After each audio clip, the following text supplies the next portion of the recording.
Well, late last night, about midnight, I finished up the third coat of clear coat on the doors, the rear quarter panels, and the back end of the car. And I'm pretty happy with how it's turning out right now. I've saved the hood for the last project because I'm going to put a black stripe that's masked out already on the hood, and that's kind of a big project to get black on the hood and then yellow on the hood and then get 3 coats of clear on it, so that'll be probably a weekend project coming up. But hopefully by the end of this coming weekend the car is painted and the only thing left to do is final assembly. So I'm really happy with how it's turning out right now. Well, it's Saturday morning, March 16, 2013, and about 3/4 of the car is painted and clear coated now, and I got it covered up with some plastic sheeting. I kind of saved the hood for last. It's the place where I'm going to actually put a black stripe down the middle of the hood. The C4 hoods are kind of big, and I guess maybe a lot of people wouldn't agree with my idea, but I want to put a black stripe in this area here, so I'll be putting 3 coats of black on there here shortly.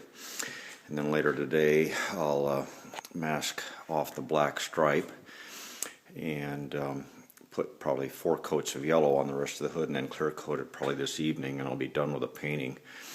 Before I do this stripe, I'm going to take some Final Clean and a microfiber and wipe that area down and then blow it down with some compressed air. Usually what I do is I just hook up the spray gun to the airline and blow it off that way.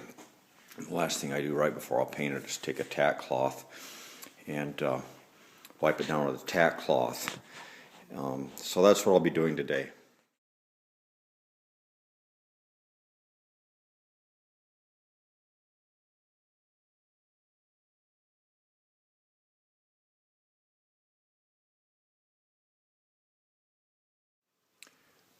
Well, the room isn't big enough to get everything in the field of view of the camera that I'd like to, but the clear coat's on the hood now. I put the stripe on it. I'm pretty happy with it overall. The clear flowed out pretty well. I think I'll probably still color sand it and buff it down, but starting tomorrow I guess it's starting to put the car back together. That's a good thing.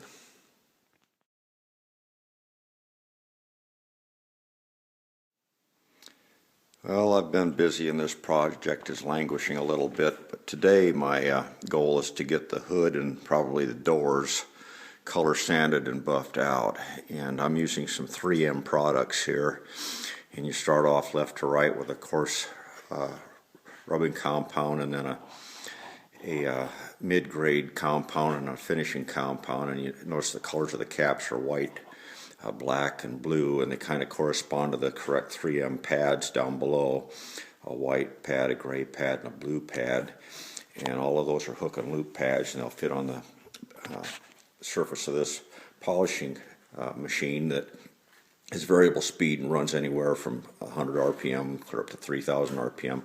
It's a nice machine because it does a soft start and it doesn't spool up real fast.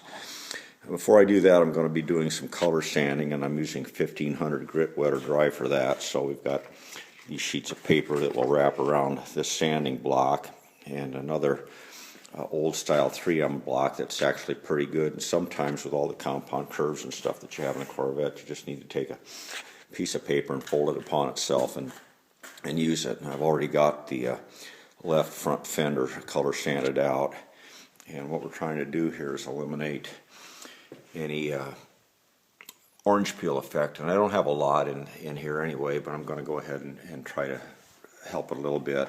Also had a couple of defects in the hood during the paint that I tried to do some patching right here, and then up in the black right up close to the windshield I had a patch in there, so I'm kind of hopeful that they'll turn out well. Well, if you look closely along the left front fender, you can see that the left fender has been color sanded with 1500 grit, and the shine has gone away, so it kind of seems like you're going backwards almost. And you can see the reflection of the ladder in the hood here, so the overall the clear coat flowed out fairly well, but there's still some orange peel in it, and you've got to look closely here to see it. I don't know if you can or not, but the goal is to get rid of that orange peel today, so that's what we're going to be trying to do. If you focus on the reflection of that light bulb in the hood, you'll kind of see it go away as we start to color sand with a 1500. If you've done a good job of spraying the clear coat, it doesn't take very much sanding at all to eliminate the orange peel. And I'm not going to sand a lot along that joint between the yellow and the black, because there is just a little bit of a unevenness between the two colors. So I'm not going to sand that a lot there. Otherwise, it's just doing something like that.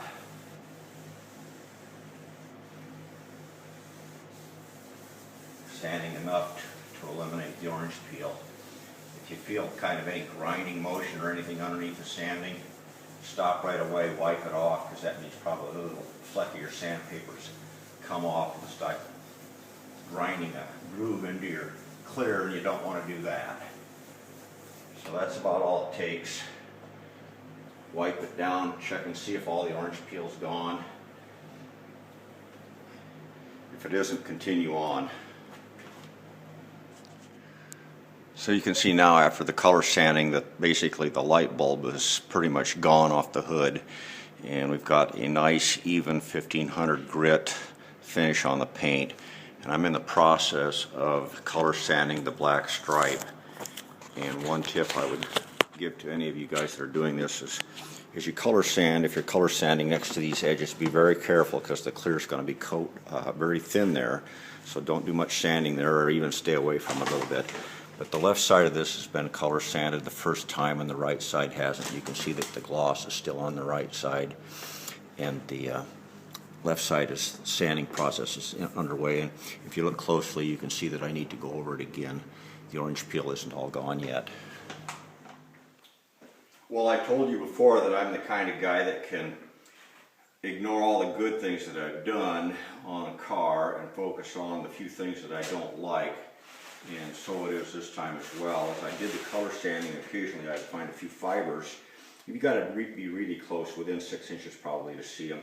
But I think what happened was, after I did the clear coating, and I was wearing my Tyvek suit while I was doing that, I would come in and check the car between coats, and it's dry in Iowa in the wintertime. There's a lot of static electricity, and I think a few of the fibers from my flannel shirts would be pulled off of my shirt and end up embedded in between the layers on the clear coat. So one thing I would tell you is, as a tip, is whenever you're coming into the paint booth, wear your Tyvek suit.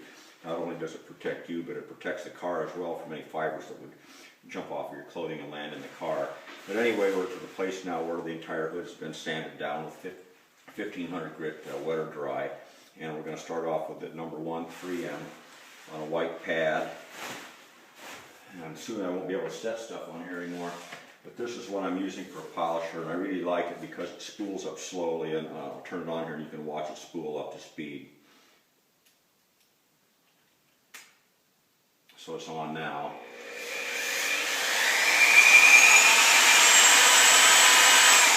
So it starts up slowly. So you're going to have the polisher on the car when you pull the trigger very close, as opposed to having it run at 1,000 or 2,000 RPM and you drop it into the car and potentially scuff it right away. So that's what I'll be doing here soon.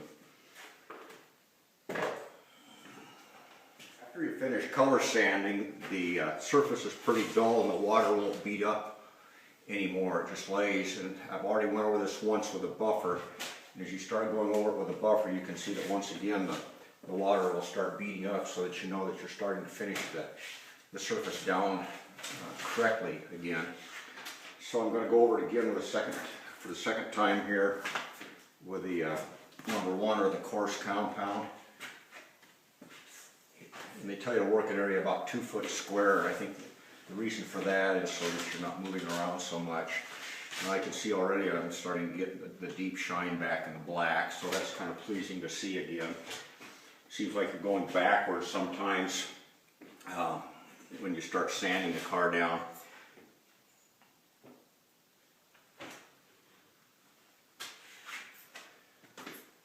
So as you start the buffer up, you kind of spread the polishing compound out, or the buffing compound out a little bit, and then work it down. We're talking about probably seconds of running this machine, not minutes for sure.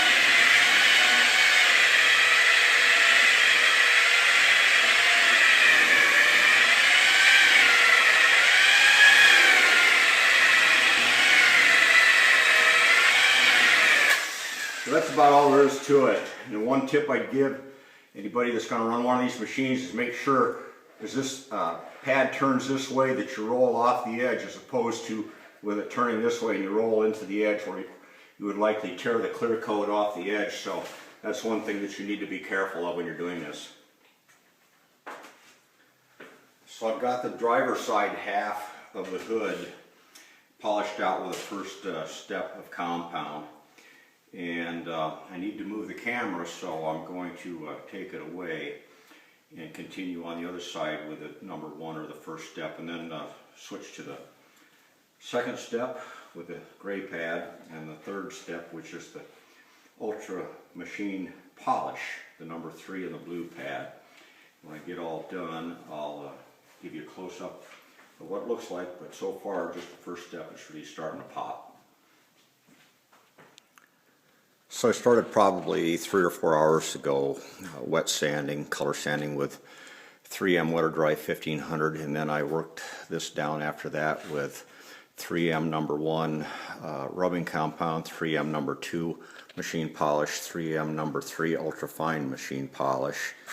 And if you stand back here, there's the exhaust fan, and you can see the reflection of the exhaust fan in the hood now. And I don't know if my photography does it justice or not, but I've never been a fan of black cars. I really don't like black Corvettes at all, but I did put this black stripe here, and it's I probably can't see it, but I can see my reflection in the black, so I'm really happy with the way the hood turned out. The things left to do now are to color sand out the doors and the rear quarter panels and things like that, and then I've already started some of the assembly back here. I'm not going to machine polish everything.